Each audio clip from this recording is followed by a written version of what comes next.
우리 함께 오늘 읽을 본문 말씀 에베소서 6장 18절입니다. 모든 기도와 간구를 하되 항상 성령 안에서 기도하고 이를 위하여 깨어 구하기를 항상 힘쓰며 성도들을 위하여 구하라. 아멘. 아멘. 좋습니다. 한 주간 잘 보내셨죠? 네. 오늘 우리가 읽은 짧은 우리 한 구절의 말씀을 가지고 성령 안에서 기도하십시오라는 제목으로 말씀의 은혜를 나누겠습니다. 네. 이번 주에 제가 제일 많이 했던 말 중에 하나는 기도하겠습니다 라는 말이 아니었나 생각합니다. 아시겠지만 우리 성도님들 가족 중에 질병으로 고통받고 있는 분들이 계시고 또 위독한 상황에 계신 분도 있습니다. 그러다 보니 그 어느 때보다 중보 기도를 또 간절하게 하게 되었고요. 아마 우리 양주 호흡교회 모든 성도님들도 각자 있는 자리에서 또 간절히 함께 중보해 주셨으리라 그렇게 생각합니다. 이렇게 우리가 기도를 해야 하는 이유는 아마 우리가 연약한 인간이기 때문에 더 그런 것 같습니다. 우리의 한계와 고통의 문제 앞에 우리는 그렇게 기도합니다. 그리고 우리에게 맡겨진 또한 하나님이 주신 우리에게 사명을 우리의 어떤 실력이나 능력이나 지식으로가 아니라 우리가 감당하기 어렵다는 것을 너무나 잘 알기 때문에 그렇게 우리는 더더욱 또 기도해야 하겠죠. 그런데 우리의 대적마귀는 성도가 기도하는 것을 아주 싫어합니다. 그래서 무슨 수를 썼어라도 기도를 막기 위해서 지금도 부단히 애를 쓰고 있습니다. 그래서 성도들에게 여러 가지 어떤 기도의 방해거리들, 장애물을 통해서 하나님과 우리 사이를 어떻게든 가로막기 위해서 지금도 노력합니다. 그래서 기도가 때로는 우리가 어렵기도 하고요. 장애물들이 있습니다. 그렇다면 오늘 먼저 기도의 장애물이 어떤 것들이 있는지 한번 먼저 몇 가지 좀 나눠 보도록 하겠습니다. 첫 번째로는 기도가 하나님의 자녀가 지닌 이 특권이라는 사실을 자주 망각하게 합니다. 인간은 누구나 실수하고 잘못을 합니다. 죄인이기 때문이죠. 그래서 우리는 이런 생각을 할 때가 있습니다. 야, 나같이 못난 죄인이 무슨 낯짝으로 하나님 앞에 나아갈 수 있단 말인가? 내가 이런 죄를 이렇게 짓고도 하나님이 나를 받아주실까? 면목이 없어. 이렇게 스스로를 정죄하게 만듭니다. 이런 생각으로 인해 하나님께 나아가는 것조차 머뭇거리게 합니다. 그러나 우리는 이럴 때마다 기도할 수 있다는 것이 얼마나 큰 특권인가를 먼저 우리가 늘 기억해야 합니다. 우리가 하나님을 아버지라고 부른다는 사실로 이미 모든 문제의 여러분 99%는 이미 해결되는 것입니다. 예수님이 여러분 제자들에게 너희는 이렇게 기도하라라고 알려주신 그 주기도문에서 그 기도의 가장 첫 번째는 무엇이죠? 하늘에 계신 우리 아버지여라고 말하고 있습니다. 기도하십니다. 예수님은 나의 아버지라고 하시지 않고 우리 아버지라고 하셨다는 사실을 우리가 기억해야 합니다. 예수님은 모든 하나님의 자녀들이 당당하게 하나님을 아버지라고 부르고 그분께 나와 나의 연약함과 나의 아픔과 나의 상황을 아뢰고 하나님 앞에 도움을 구하기를 누구보다 원하셨기에 예수님은 주기도문의 가장 첫 번째 그 문구에 우리 아버지라고 말씀하신 것입니다. 그래서 여러분 기도는요 어떠한 방법이기 이전에 기도는 특권이다라는 것을 먼저 기억하셔야 합니다. 우리가 하나님의 자녀로서 하나님을 아버지로 부르는 이 하나만으로 이미 기도의 가장 중요한 전제를 우리는 알고 있다는 것입니다. 그 전제는 이것입니다. 나라는 존재는 예수 그리스도로 말미암아 취소될 수 없는 하나님의 자녀라는 그 신분을 갖고 있고 나의 기도에 응답하시는 분이 모든 천지 만물을 지으신 하나님 아버지시다라는 것입니다. 이 놀라운 사실을 우리는 품고 이 전제를 가지고 이 사실을 기억하고 우리가 기도해야 된다는 것입니다.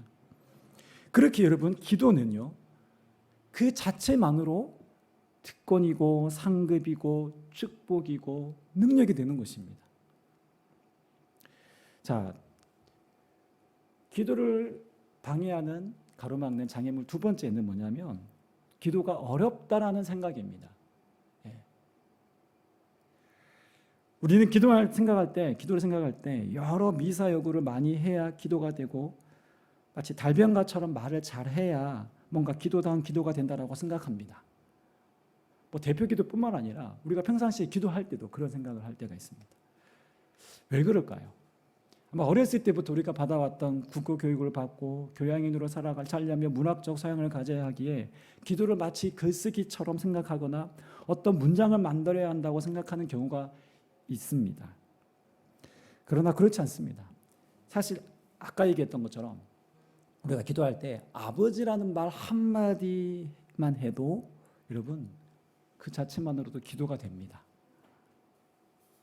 우리가 가정에서 자녀들과 대화할 때 혹은 부모님과 대화할 때 문장을 잘 갖춰서 여러분 대화하지 않습니다. 그렇죠?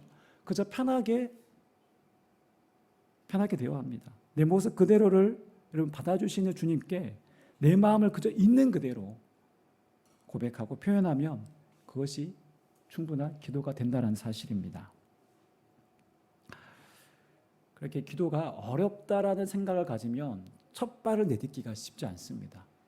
그래서 하나님 아버지 앞에 내 마음을 고백하고 토로하는 편하게 하나님 앞에 나아가시기를 부탁합니다. 세 번째로 기도의 장애물입니다. 기도의 장애물은 뭐냐면 기도할 때 우리가 하나님의 임재를 인식하는 것이 어렵다고 생각하기 때문에 그렇습니다. 혹시 저만 그런지 모르겠는데 저는 그럴 때가 있었습니다. 뭔가 하나님의 임재가 느껴지지 않고 뭐 하나님의 함께 하심이 느껴지지 않으면 기도가 충분히 잘 이렇게 되지 않는 기도를 계속 이렇게 유지하기가 참 쉽지 않더라고요. 기도를 하는데 정말 하나님이 계셔서 내 말을 듣는 것 같지가 않습니다. 그저 기도라는 것이 마치 저 하늘에다 대고 허공을 치는 것 같습니다. 기도가 뜻없는 독백인지 정말 하나님이 기도를 들으셨는지 도무지 구별이 안 되기에 그래서 기도가 어렵게 느껴지는 것이죠. 이 외에도 우리가 기도에 있어서 좀 집중이 잘 안 되는 그런 경우도 있죠. 그런데 우리가 알아야 할 것이 있습니다. 무엇이냐면 이 모든 기도했던 어려움들, 기도의 장애물과도 같은 것이 무엇이냐면 여러분 일종의 시험이고 유혹입니다. 여러분 시험과 유혹은 어떻게 해야 합니까? 그렇죠. 거기에 숨어있는 함정을 알고 유혹에 빠지고 시험에 빠지는 것이 아니라 그것을 뛰어넘어야 하는 것이죠. 오늘 에베소서 6장은 영적 전쟁인 그 싸움에 대해서 알려주는 중요한 장입니다. 우리가 눈에 보이는 이 세상은 보이지 않는 영적인 악한 세력으로 인해서 인간을 파멸로 몰아간다라고 지금 사도 바울이 말하고 있습니다. 그래서 우리의 싸움의 대상을 바로 알아야 한다라고 말하는데 6장 12절은 이렇게 사도 바울이 말하고 있습니다. 우리 한번 세 번역으로 한번 읽어보겠습니다. 다 함께 읽겠습니다. 시작. 우리의 싸움은 인간을 적대자로 상대하는 것이 아니라 통치자들과 권세자들과 이 어두운 세계의 지배자들과 하늘에 있는 악한 영들을 상대하는 것입니다. 아멘. 네, 여러분 악한 대적 마귀가 우리를 삼키려고 합니다.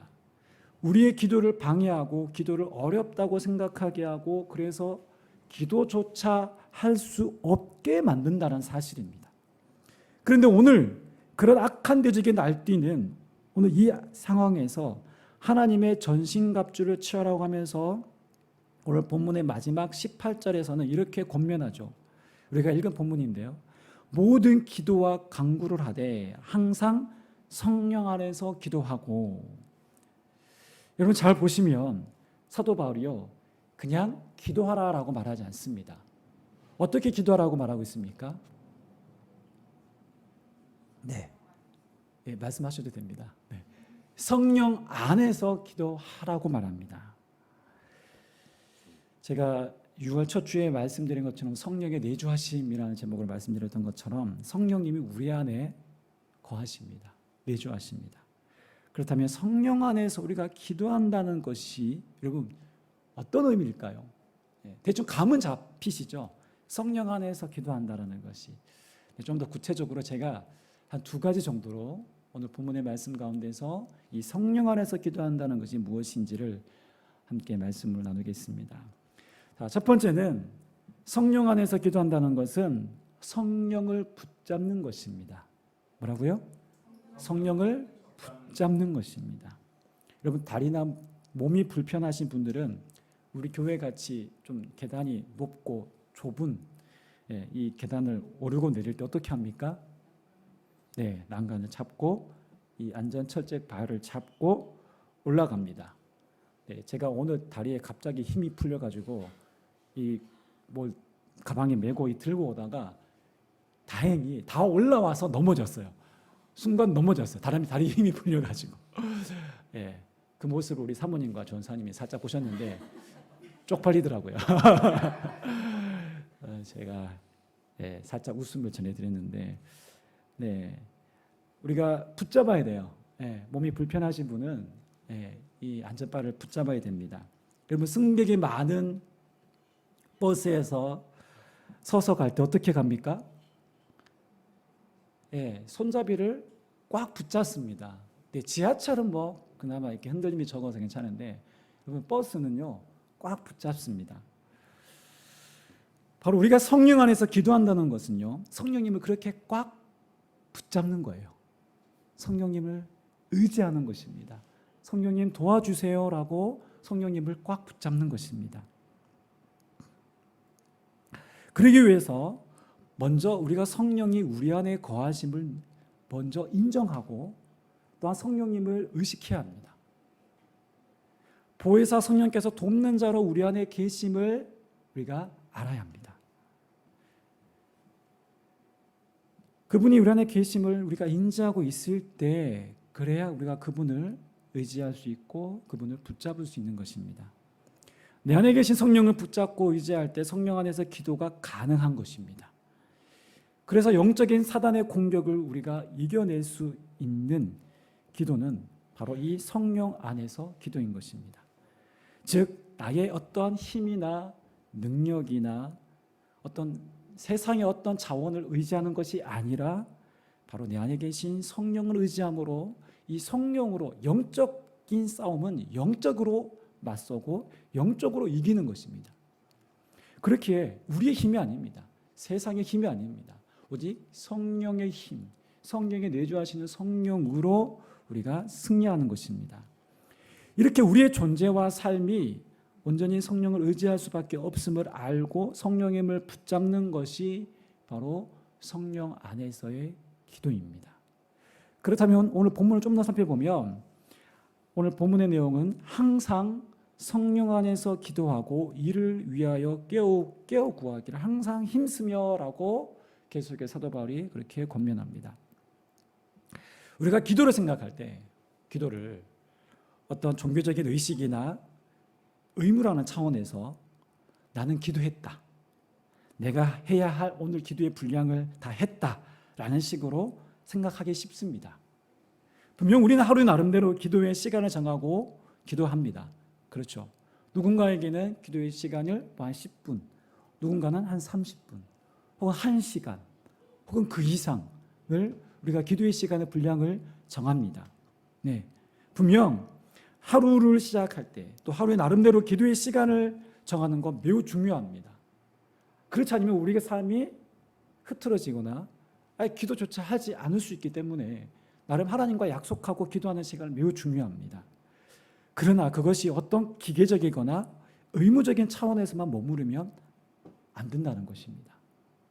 그래서 오늘 본문에 등장하는 하나의 부사가 등장하는데요. 뭘까요? 그렇죠. 항상입니다. 항상. 옛날 우리 개역 한글 버전에는 무시로라고 되어 있습니다. 무시로 깨어 기도하고라고 되어 있는데 이제 개역 개정에는 항상, 세 번역에는 언제나라고 되어 있습니다. 바로 이 항상 언제나 말하고자 하는 것이 바로 우리의 기도는 종교적인 의식이나 의무적인 차원에서 머무르지 않는다라는 의미입니다. 즉 우리는 어느 순간이 되었던 언제든 모든 순간 우리는 어떤 때든지 기도해야 된다라는 것이죠. 잠시 길을 가고 있을 때나 누군가와 대화 중에 있을 때도 어떤 문제나 위기의 상황에 만났을 때 그렇게 우리는 늘 성령님을 붙잡아야 된다는 것입니다. 우리가 그렇게 성령님을 의지하며 언제 어디서나 성령님을 의지하며 기도할 때 그것이 바로 성령 안에서 하는 기도입니다. 여러분 모든 상황, 모든 때 우리가 기도할 수 있는 그 마음이 열려있는 그 자세, 그 태도를 의미하는 것입니다. 그렇게 오늘 우리 모든 믿음의 성도님들이 언제 어디서나 항상 우리가 성령 안에서 깨어 성령님을 의지하고 붙잡을 수 있기를 주님 이름으로 축원합니다. 두 번째, 성령 안에서 기도한다는 것은 무엇인가? 바로 성령 안에서 기도는 올바른 방향을 설정하는 것입니다. 성령 안에서 기도는 올바른 방향을 설정하게 합니다. 여러분 큰 배가 항해를 할 때 나라에서 나라로 예를 들어서 뭐 이렇게 지중해나 뭐 이렇게 태평양 뭐 큰 바다를 이렇게 지나갈 때 여러분 배가 뭐 그냥 뭐 항해사 그냥 뭐 자기가 뭐 대충 저기가 뭐 미국이겠지 하고 이렇게 항해를 합니까? 그렇지 않죠. 분명한 좌표를 찍고 항해를 합니다. 목적지를 분명하게 이 항법 장치가 있습니다. 배에도. 그래서 지금의 위치가 어디 있는지 정확하게 위성에서 다 확인하게 되죠. 비행기가 목적지를 이탈하지 않고 이 좌표를 찍습니다. 그것 또한 항법 장치를 통해서 분명한 목적지를 향해 나아가야 되는 겁니다. 바로 성령께서는요, 우리가 온전히 하나님 원하시는 그 뜻대로 그 목적지를 향해 나아갈 수 있도록 우리를 인도하시는 영적인 항법 장치 역할을 해주십니다. 우리가 다른 길로 새지 않도록, 우리의 삶이 죄에 무너지거나 흐트러지지 않도록. 그래서 성령은 우리가 지난번에 얘기했던 것처럼 바로 진리의 영이십니다. 우리를 진리 가운데로 인도하시는 영이십니다. 우리를 올바른 길로 인도하시는 분이 바로 성령님이십니다. 그런데 성령 안에서 기도하지 않으면 어떻게 될까요? 방향이 흐트러지게 되겠죠. 더 나아가 방향이 틀리게 됩니다. 방향이 틀리면 방향이 틀리는 것만큼 무서운 것이 없습니다. 여러분 기도에 관해서 방향이 틀리면 어떻게 될까요? 잘못된 기도, 엉뚱한 기도를 할 수 있다는 것입니다.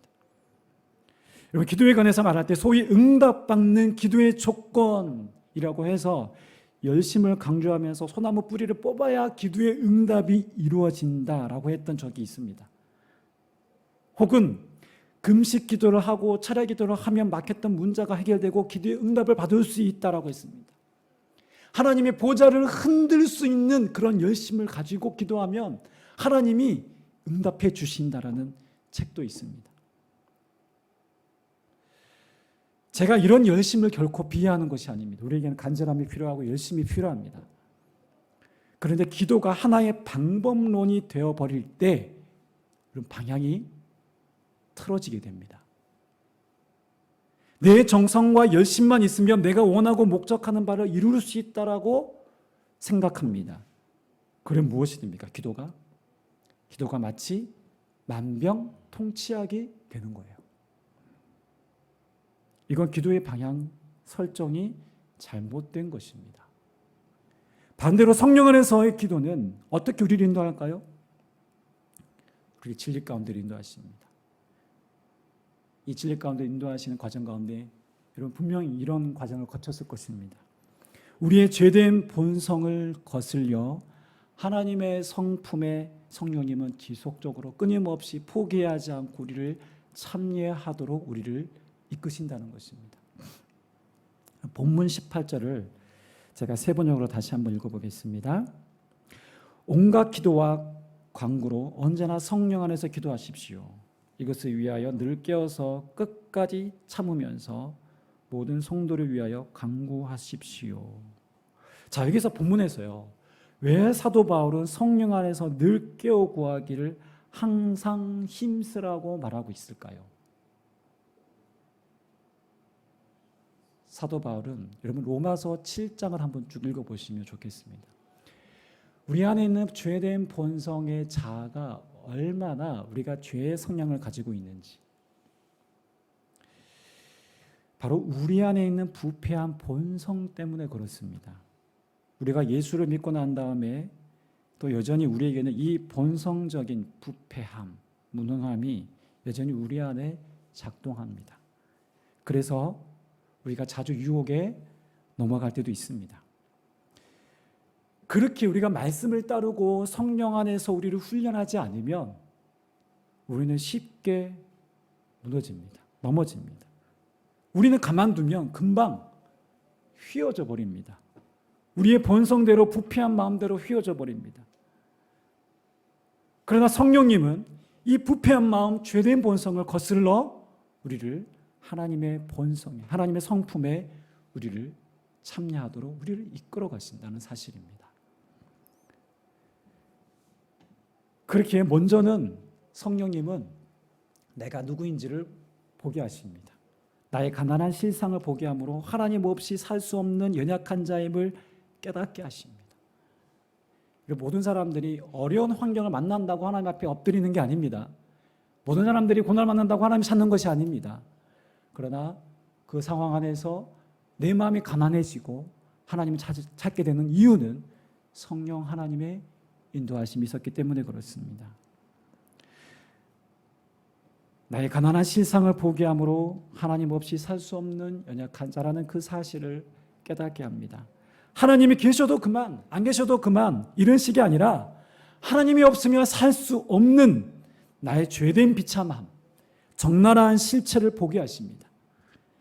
감히 하나님 앞에 설 수 없는 추악한 나, 벌거벗은 나임을 깨닫게 하십니다. 그러나 성령이 하시는 역할은, 그 진리의 성령께서 하시는 일은 이것이 전부가 아닙니다. 성령님은 하나님의 아버지 되심, 말로 다 할 수 없는 그 하나님의 영광과 그 거룩하심, 그 하나님의 은혜로우심, 한없는 하나님의 자비와 긍휼 앞에 나아갈 수 있도록 우리의 마음을 또한 부추기십니다. 그 영광의 광채 가운데 인도하십니다. 성령의 도우심 안에서 이런 나를 만나주시고 빚어가시는 그 하나님을 우리가 발견하게 되는 것입니다. 또한 우리가 성령 안에 기도하면요, 성령님은 소망을 바라보며 인내하며 기다리게 됩니다. 우리가 성령에 관해서 잘 알고 있는 구절 하나가 있죠. 바로 로마서 8장 26절인데요. 사실 이 26절은 그 8장 전체가 소망에 관해서 쭉 얘기하고 있는 구절입니다. 그래서 24절부터 이 내용과 연결해서 26절을 이해하셔야 되는 구절입니다. 제가 24절에서 26절 말씀을 한번 천천히 읽어보겠습니다. 세 번역입니다. 우리는 이 소망으로 구원을 얻었습니다. 눈에 보이는 소망은 소망이 아닙니다. 보이는 것을 누가 바라겠습니까? 그러나 우리가 보이지 않는 것을 바라면 참으면서 기다려야 합니다. 자, 26절에 이와 같이 성령께서도, 앞 문맥에서 쭉 이어지는 구절이죠. 이와 같이 성령께서도 우리의 약함을 도와주십니다. 어떤 약함일까요? 소망을 바라볼 수 없는 삶의 환경과 처지와 고통과 때로는 외부로부터 오는 그런 어려움들이 있을 수 있잖아요. 자, 이와 같이 성령께서 우리의 약함을 도와주십니다. 우리는 어떻게 기도해야 될지 알지도 못하지만 성령께서 친히 이루다 말할 수 없는 탄식으로 우리를 대신하여 간구하여 주십니다. 자, 미래의 소망은 지금 당장 우리 눈에 보이지 않습니다. 그래서 성령에서 약속한 그 영광의 소망을 바라본다는 것이 여러분 결코 쉽지가 않습니다. 여러분 지금 우리 안에 부활의 소망이 있지 않습니까?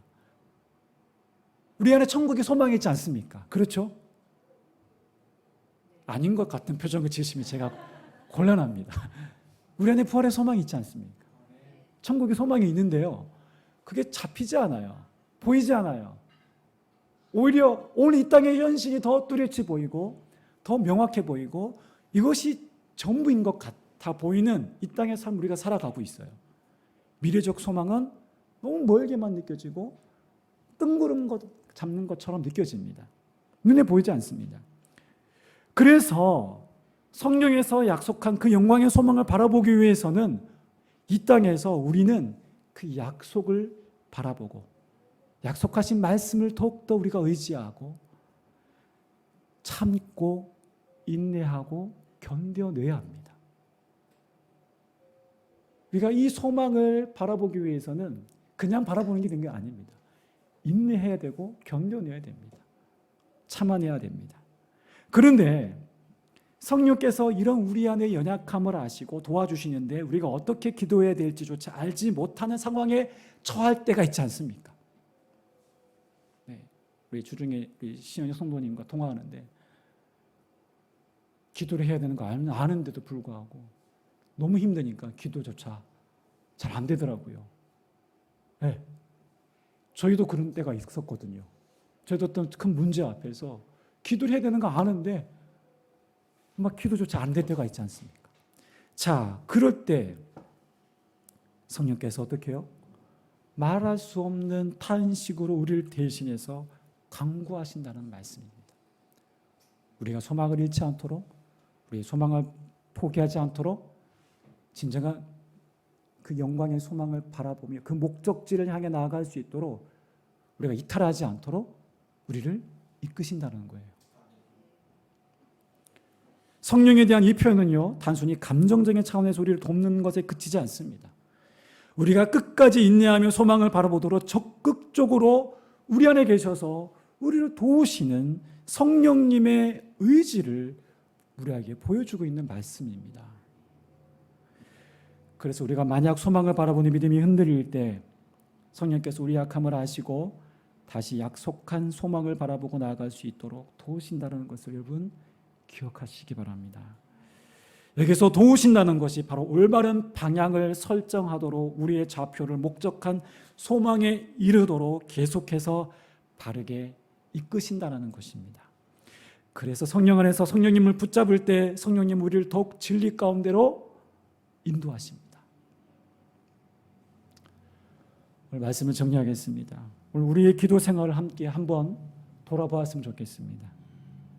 우리 스스로 기도가 어렵게 느껴져서 때로는 기도의 응답이 이루어지지 않는다는 이유로 우리가 기도의 자리에 잘 나아가지 못하는 경우가 있지 않았습니까? 여러분, 그 이면에는 악한 사단이 여러 장애물을 놓아서 하나님과 우리 사이를 갈라놓으려는 계략이 있었습니다. 그러나 우리는 이 모든 기도를 방해하는 유혹이라는 것을 간파하고 더욱 기도의 자리로 나아가시기를 부탁드립니다. 나의 죄된 본성이 나를 끌고 가지 못하도록 여러분 성령을 안에서 성령을 의지하고 성령을 붙잡고 기도해야 합니다. 세상의 헛된 것에 사로잡히지 않도록 성령을 붙잡아야 합니다. 성령님은 우리를 진리 가운데로 이끄십니다. 성령 안에 기도할 때 우리가 세상에 마음 두지 않고 약속한 소망을 향해 흔들림 없이 이탈하지 않고 묵묵히 인내함으로 그 길을 걸어가게 하실 것입니다. 그 성령님을 의지하시는 저와 여러분들 복된 삶 되시기를 주님 이름으로 축원합니다.